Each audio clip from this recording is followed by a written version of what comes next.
Sebelumnya perkenalkan, nama saya Nurima Rahmawati selaku moderator untuk memandu jalannya presentasi pada kali ini dan teman-teman saya. Saya Cerita Juliana Bella sebagai pemateri. Saya dilakukan dia sebagai pemateri.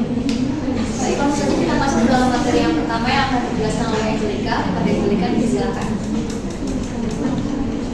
Pertama yaitu penafsiran biaya jangka pendek. Ini pemahaman dan kemampuan untuk memprediksi biaya di masa depan merupakan hal yang krusial.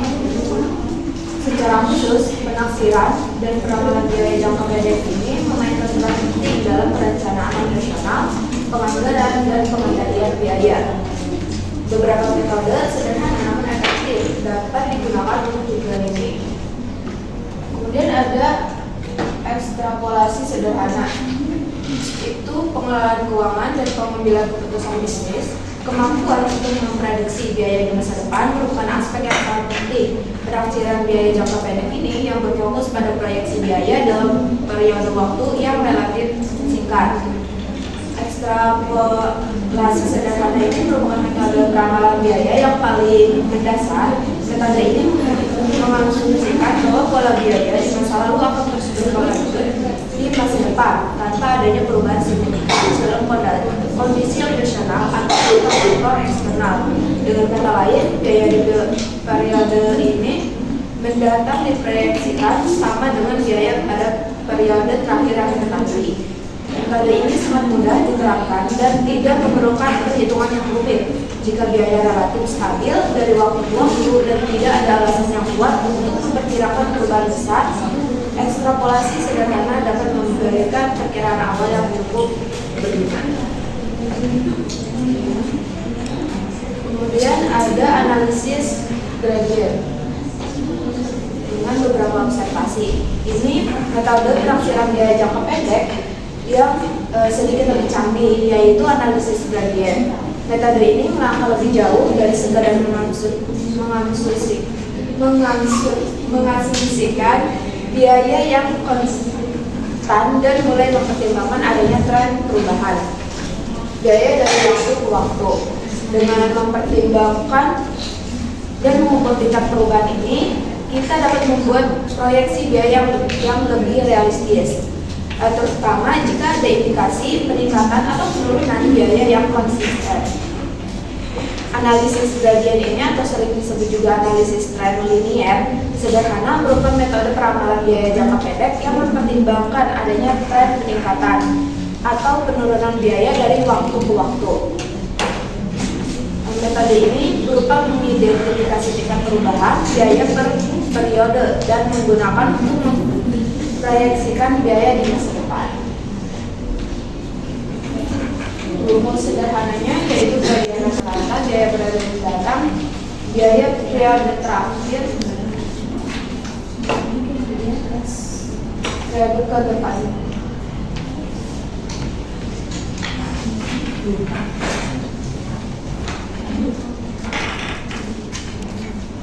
Baik, selanjutnya adalah analisis regresi dengan data runut waktu atau time series. Jadi pertama kita bahas soal data runut waktunya dulu ya. Jadi data runut waktu itu adalah data yang dicatat secara berurutan berdasarkan waktu. Contohnya kayak penjualan toko setiap bulan dari Januari tahun 2020 sampai Desember tahun 2024, atau bisa juga kayak harga beras setiap minggunya selama 1 tahun. Jadi intinya runut waktu ini adalah data yang kita amati dari waktu ke waktu. Jadi analisis regresi itu apa sih? Jadi analisis regresi itu adalah metode statistik yang digunakan untuk melihat hubungan antara satu atau lebih variabel bebas terhadap variabel terikat. Kalau diterapkan pada data runut waktu, analisis itu tidak hanya melihat pengaruh pada periode yang sama, tetapi juga memperhitungkan pengaruh dari waktu sebelumnya, atau juga disebut lag. Misalnya kayak apakah penjualan bulan itu dipengaruhi oleh iklan yang bulan lalu, atau kayak inflasi bulan ini dipengaruhi oleh suku bunga yang bulan lalu. Selanjutnya adalah lag. Lag itu adalah jeda waktu atau kemanfaatan pengaruh dari suatu variabel. Contohnya iklan yang kita pasang di bulan ini mungkin baru terasa dampaknya pada penjualan di bulan depan. Ini disebut lag 1 bulan. Jadi kenapa sih lag itu penting? Karena tidak semua pengaruh terjadi secara langsung. Banyak hal baru yang terlihat dampaknya setelah terjadi beberapa waktu. Misalnya kayak obat yang kita minum hari ini mungkin baru terasa efeknya di besok hari. Jadi dengan mempertimbangkan lag, hal-hal yang kita buat itu prediksinya akan lebih akurat. Jadi kapan kita membutuhkan analisis regresi time series ini? Bisa juga saat kita ingin melihat pengaruh antara variabel dari waktu ke waktu, bukan hanya di dalam satu periode, atau bisa juga saat kita menduga ada pengaruh tertunda atau lag effect dari variabel bebas. Bisa juga saat kita ingin memprediksi nilai di masa depan berdasarkan pola historisnya. Selanjutnya adalah studi perilaku biaya jangka pendek atau juga biaya jangka pendek di dalam ekonomi. Jadi biaya jangka pendek ini adalah kondisi ketika perusahaan tidak bisa mengubah semua faktor produksinya. Misalnya, perusahaan bisa cepat menambah tenaga kerja atau bahan baku, tetapi tidak bisa langsung memperluas gedung atau menambah mesinnya. Jadi biaya jangka pendek berkaitan erat dengan hukum hasil yang semakin berkurang atau law of diminishing marginal returns. Jadi hukum ini mengatakan bahwa jika terus-menerus di satu input variabel sementara input lainnya masih tetap, jadi tambahan outputnya yang dihasilkan akan semakin kecil. Contohnya, kalau misalkan di bengkel cuma ada satu mesin nih, tapi pekerjaan itu terus ditambah, jadi lama-lama tuh mereka justru berebutan untuk memakai mesin dan produktivitasnya jadi lebih menurun. Akibatnya biaya marginalnya naik karena biaya tambahan per unitnya akibatnya biaya marginal naik karena biaya tambah per unitnya semakin besar. Dalam manajemen ini sangat penting membantu perusahaan menentukan tingkat produksi yang paling efisien dan kapan sudah waktunya kita mempertimbangkan investasi jangka panjang seperti kayak menambah mesin atau bisa juga kayak memperluas pabrik. Misalnya kalau misalkan biaya marginalnya sudah naik tajam karena overkapasitas, mungkin sudah saatnya kita membeli mesin baru. Jadi faktor-faktor yang mempengaruhi perilaku biaya ini, yang pertama itu adalah kapasitas produksi yang tersedia. Jadi kapasitas produksinya belum penuh nih, tapi produksi tambahannya biasanya membuat biaya rata-ratanya turun karena biaya tetapnya tersebar ke banyak unit. Tetapi mendekati kapasitas maksimum, biayanya justru lebih melonjak karena alatnya dipaksa bekerja lebih keras, jadi efisiensinya lebih menurun. Yang kedua, efisiensi tenaga kerjanya. Jadi tenaga kerja yang terampil dan terkelola dengan baik itu meningkatkan produktivitas dan menurunkan biaya, sedangkan yang tidak terkoordinasi justru menurunkan produktivitas dan menaikkan biaya marginalnya. Yang ketiga adalah perubahan harga input variabel. Kenaikan harga input itu menaikkan biaya, sedangkan penurunan harga input menurunkan biaya dan memberi ruang untuk menurunkan harga jual dan atau menaikkan margin. Yang keempat adalah teknologi dan proses produksi. Jadi teknologi baru dan perbaikan proses meningkatkan efisiensi misalnya dengan otomatisasi atau pengurangan limbah sehingga biaya produksinya itu turun. Dan tadi aku nyebut margin, jadi margin itu adalah selisih antara harga jual dan biaya yang dikeluarkan untuk memproduksi atau mendapatkan produk atau layanan. Analisis regresi dengan menggunakan data seksi silang. Analisis regresi adalah teknik statistika yang digunakan untuk memahami hubungan antara variabel independen atau penyebab dan variabel dependen atau efek. Salah satu pendekatan dalam analisis regresi adalah menggunakan data seksi silang atau cross-sectional data. Data cross-sectional atau dalam bahasa Indonesia disebut data penumpang atau data seksi silang adalah jenis data yang dikumpulkan dari banyaknya unit analisis seperti individu, perusahaan, daerah, negara, atau organisasi pada satu waktu tertentu atau dalam rentang waktu yang sangat singkat. Misalnya, data yang diambil dari survei yang dilakukan pada sekelompok perusahaan untuk menganalisis faktor-faktor yang mempengaruhi profitabilitas mereka pada tahun tertentu. Data ini berbeda dari data deret waktu time series data yang mengumpulkan informasi dari satu subjek selama beberapa periode waktu. Sedangkan data seksi silang menurut Supra itu adalah data yang dikumpulkan pada suatu waktu tertentu untuk menggambarkan keadaan atau kegiatan pada waktu tersebut.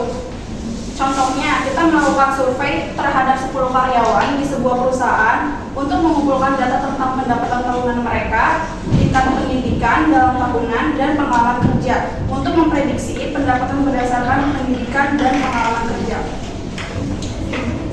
Lalu ada studi-studi tentang penaksiran biaya jangka panjang. Penaksiran biaya jangka panjang adalah proses untuk memperkirakan biaya yang akan dikeluarkan oleh perusahaan dalam periode waktu yang lebih panjang, biasanya lebih dari 1 tahun. Ini mencakup biaya tetap, biaya yang tidak berubah dengan volume produksi seperti sewa gedung, gaji tetap, dan biaya asuransi. Juga biaya variabel, biaya yang berubah seiring dengan volume produksi seperti bahan baku, tenaga kerja langsung dan biaya utilitas.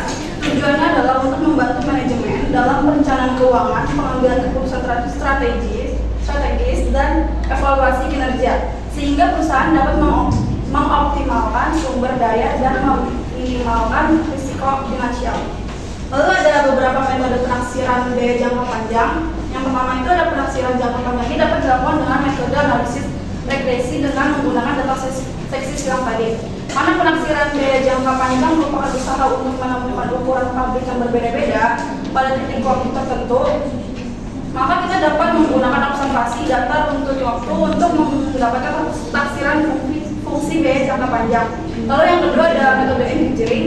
Pendekatan ini melibatkan analisis teknik dari proses produksi untuk menentukan biaya. Ini seringkali melibatkan pengukuran waktu dan sumber daya yang diperlukan untuk memproduksi barang. Metode ini menggunakan fungsi produksi fisik untuk menghitung kebutuhan input dan mengkonversikannya ke dalam biaya pada berbagai tingkat output dan ukuran pabrik.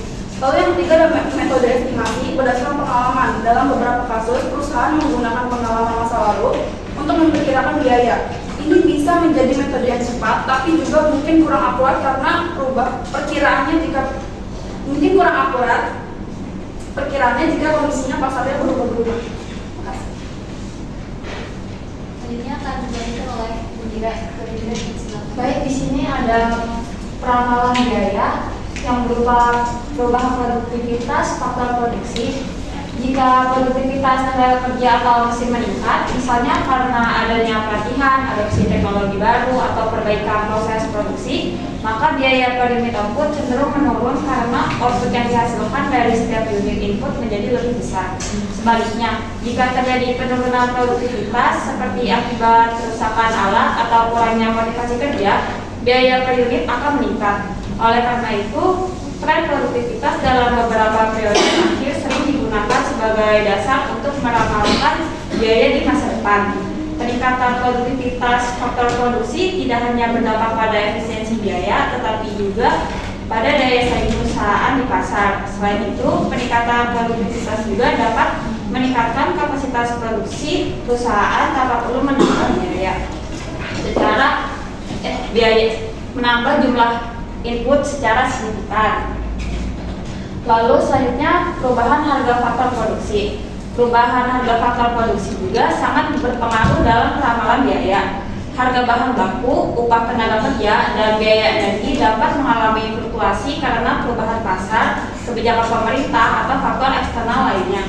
Jika harga-harga tersebut meningkat, maka total biaya produksi pun akan naik dan sebaliknya.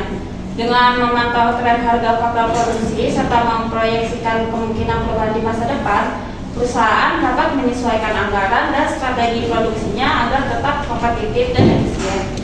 Selain itu, fluktuasi harga faktor produksi seringkali bersifat tidak terduga, sehingga perusahaan perlu memiliki sistem pemantauan dan analisis yang andal untuk mengantisipasi perubahan tersebut. Strategi seperti kontrak kerja jangka panjang dengan pemasok, diversifikasi sumber bahan baku, atau penggunaan teknologi hemat energi dapat membantu mengurangi dampak negatif dari kenaikan harga. Dengan melakukan langkah-langkah preventif ini, perusahaan tidak operasional dalam menghadapi dinamika pasar yang terus berubah. Lalu terakhir ada penafsiran portfolio atau learning curve adalah konsep yang menggambarkan hubungan antara biaya per unit dengan volume produksi kumulatif. Ketika perusahaan memproduksi lebih banyak unit, tenaga kerja dan manajemen menjadi lebih terampil dan efisien, sehingga biaya per unit cenderung menurun secara bertahap. Penurunan biaya ini biasanya mengikuti pola tertentu. Misalnya setiap kali volume produksi kumulatif digandakan, biaya per unit turun sekitar 20%.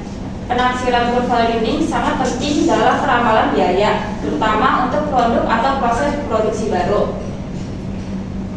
Terus ada kurva Learning biasanya dinyatakan dalam bentuk fungsi pangkat, misalnya kayak charge sama dengan A Q per B. Charge itu adalah biaya rata-rata jangka pendek, Q-nya adalah volume produksi kumulatif, A-nya biaya unit pertama, dan B adalah tingkat penurunan biaya per unit. Dengan mengestimasi parameter-parameter ini, perusahaan dapat memproyeksikan biaya produksi di masa depan berdasarkan pengalaman produksi yang telah dicapai. Ini mestinya ada kuotanya ya. Nah, tapi tadi